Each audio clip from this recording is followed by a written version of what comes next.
Ассалаумағалейкум достар, бүгін сендермен мен Мирас KZ.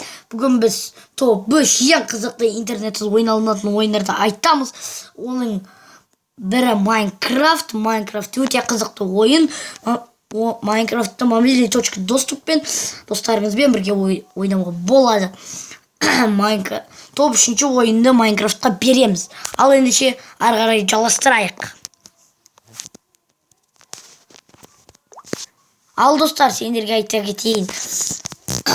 Топ 2 ойын Soilkrite. Soilkrite'ды да мобильный точка доступпен бірге ойнауға болады. Soilkrite интернетсіз ең қызықты ойынның түрі.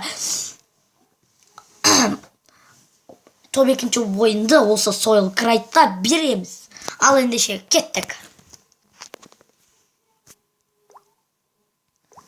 Ал достар, топ 1 ойын ол GTA. GTA ең қызықты ойын түрі. Өйткені GTA интернетсіз онлайнмен ойналатын ойын. GTA ең қызықты ойын десек те болады. Топ 1 ойынды